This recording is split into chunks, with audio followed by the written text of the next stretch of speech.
फिर भी मैं अपने आप को बदतरीन हालात के मुकाबले के लिए हर घड़ी तैयार रखना चाहता था। दो बातें मेरे साथ बहुत अच्छी हुई। पहली बात यह कि पहाड़ों और जंगलों के मुसीबत से पुरसफर ने मेरे गोरे रंग को काफी सांवला बना दिया था। दूसरी बात यह कि मुझे तमिल जबान पर काफी उबूर हासिल हो गया था, चुनाचे मैं अपने आप को बड़ी आसानी से तमिल साबित कर सकता था। इन्हीं ख्यालात में गलता चौक क्रॉस करके दूसरी सड़क पर निकल आया। जहाँ एक स्टॉप पर बस खड़ी थी, उसका रुख स्टेशन की मुखालिफ सम्त में था। मैं बगैर सोचे समझे बस में सवार हो गया कि और कुछ नहीं तो रेलवे स्टेशन से ही दूर निकल जाऊं। बस मुसाफिरों से भरी हुई थी और लोग बहुत बातें कर रहे थे। औरतें भी मर्दों के दरमियान बैठी हुई थीं। फिर बस शोर मचाती एक तरफ रवाना हो गई। मैंने बस में दाखिल होते ही उसकी दीवार पर लगे रूट के चार्ट पर निगाह डाली तो वहां आखिरी स्टॉप के नुक्ते पर अंग्रेजी में टावर लिखा था। चुनाचे मैंने टावर का टिकट लिया जो 2 रुपए का था। टावर पहुंचकर कहां जाऊंगा ये मालूम नहीं। टावर पहुंचकर मैं बस से उतर गया। मुझे भूख सताने लगी। बाजार में जाकर एक लंबी सी दुकान के बाहर कुछ पुरानी कारें और एक ट्रैक्टर खड़ा था।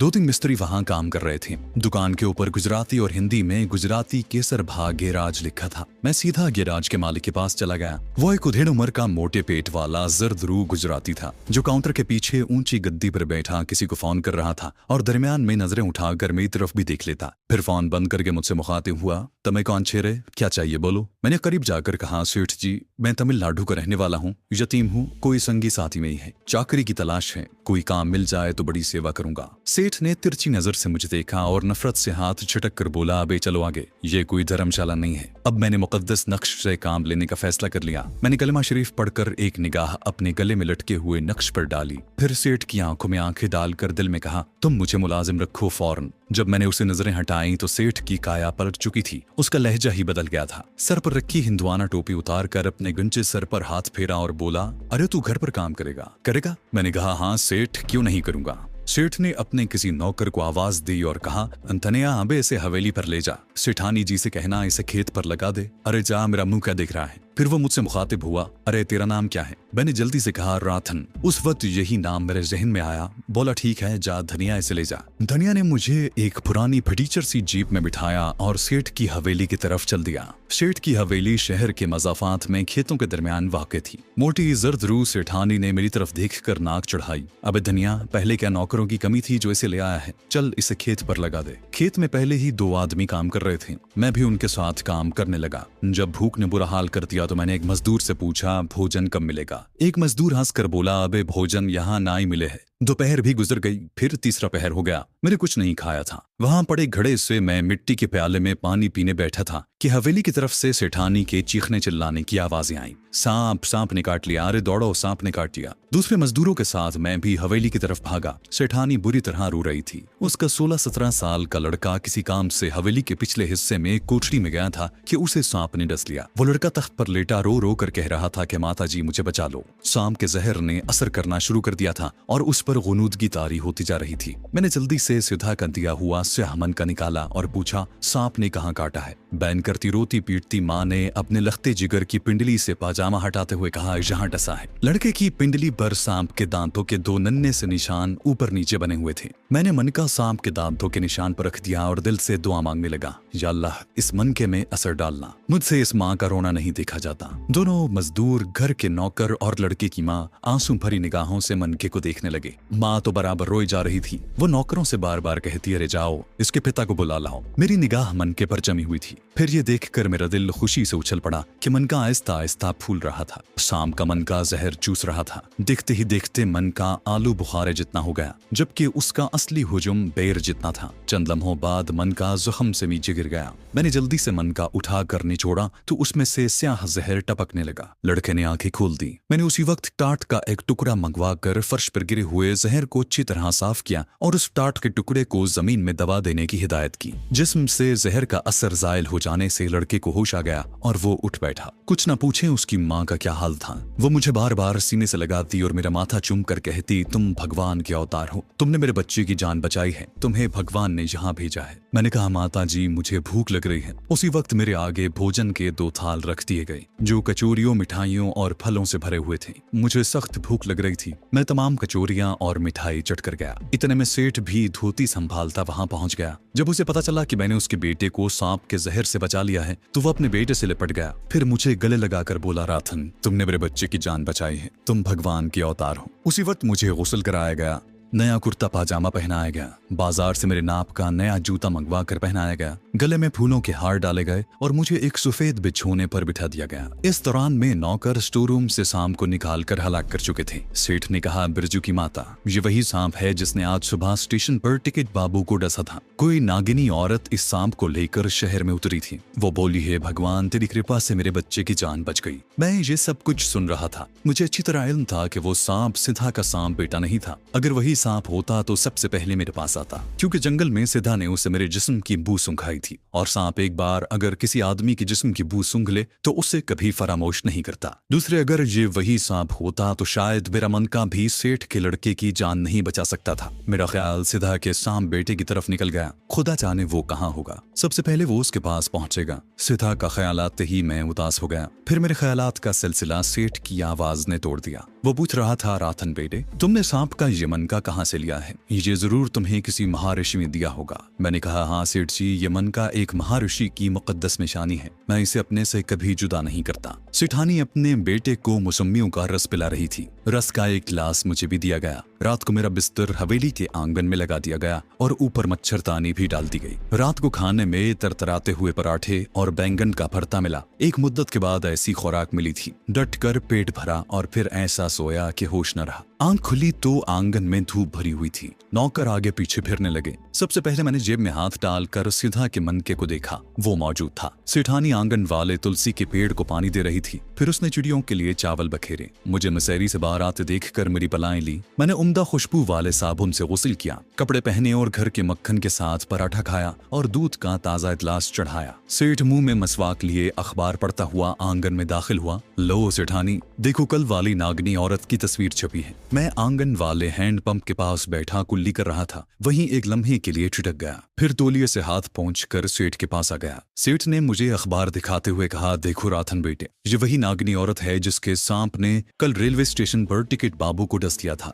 राम राम, इस औरत की शक्ल देखो, बिल्कुल नागिन जैसी है। अखबार गुजराती जबान का था। पहले ही सफ़े पर सिद्धा की तस्वीर थी, जो हवालात की सलाखों के पीछे सर झुकाए बैठी थी। मेरे दिल पर जैसे एक तीर सा लगा। सेठानी भी आ गई। सेठ मसवाक करते हुए बोला, अरे बिरजू की माँ, उस नागिन के कब्जे से एक लाल भी बरामद हुआ है। लिखा है कि ये लाल सांप के बिल में होता है। अब मैं ये मालूम करने के लिए बेचैन था कि अखबार में कहीं मेरा जिक्र तो नहीं। मैं गुजराती जबान नहीं पढ़ सकता था। मैंने सेठ से पूछा, क्या ये नागिनी अकेली थी? सेठ बोला, अरे नहीं बेटा, इसका एक सपेरा साथी भी हमरा था। वो फरार हो गया। उसका नाम रघु था। मैंने आहिस्ता से अपना रुख दूसरी तरफ करते हुए पूछा, रघु के बारे में क्या लिखा है? बोला, बस इतना ही लिखा है कि वो भाग गया है और पुलिस उसकी तलाश में है। फिर वो मिसवाक फेंक कर नलके की तरफ बढ़ता हुआ बोला, राथन बेटा, तुम जहाँ आराम करो, दुकान पर आने की जरूरत नहीं है। सेठ का बेटा बिरजू अभी तक सो रहा था। शाम को 2 डॉक्टर आए, उसे इंजेक्शन लगाया और दवा दी। एक डॉक्टर ने मुझसे मनका देखने की ख्वाहिश का इजहार किया। मैंने उसे मनका दिखा दिया। थोड़ी देर तक दोनों डॉक्टर उसे घुमा फिरा कर देखते रहे।